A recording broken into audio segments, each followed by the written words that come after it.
Hi guys, Joseph Blue TV here. Luto tayo guys ng pansit canton. Tara, samahan niyo ako.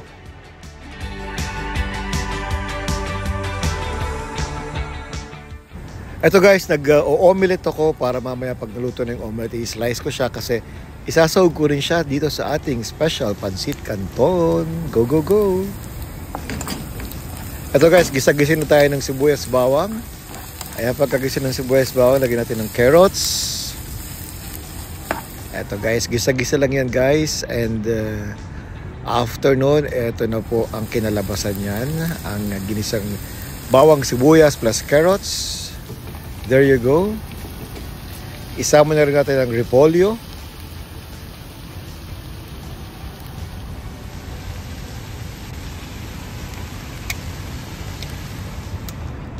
At eto na siya guys. Gisa-gisa pang konti guys. Go, go, go.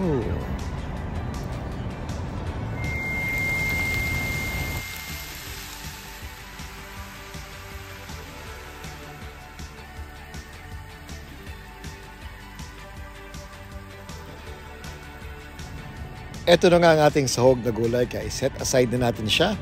At gawa na tayo ng lutuin natin ang ating noodles. Go, go, go.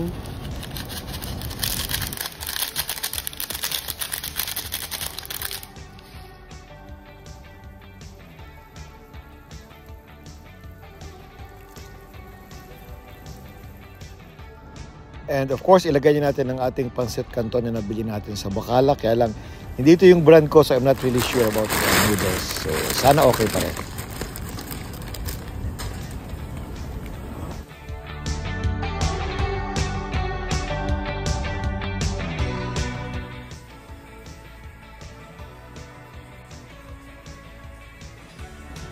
Ito na nga guys, isama na rin natin ang slice na chicken breast na niluto ko na kanina at ito yung omelette na slice din bilang sahog sa ating pansit canton. At ito na rin ang ating onion leaves para magkaroon ng twist na lasa dun sa ating pansit.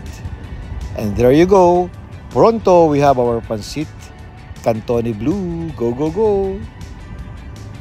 I-ready na ang malamig na Coke dahil ang sarap nitong kumain. Kung may pandesal kayong freshly baked, wow, the best ito sa pansit, sa pandesal at sa malamig na Coke. Lagyan mo na rin ng ice para mas the best. Kain tayo guys. Go, go, go. Again, this is Joseph Blue TV.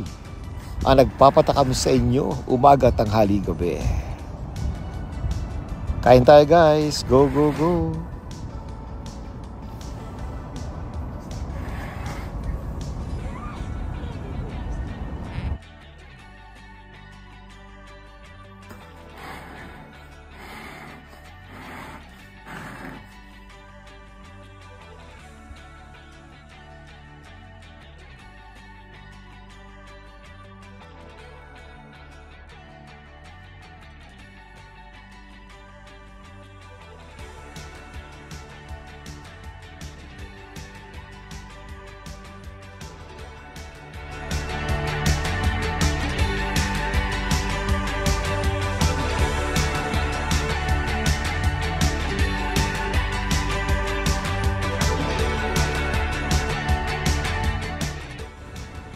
Maraming salamat po for watching this video at kung nagustuhan nyo po, please give it a like, share, and subscribe. Thank you guys and see you again on my next vlog. Bye guys!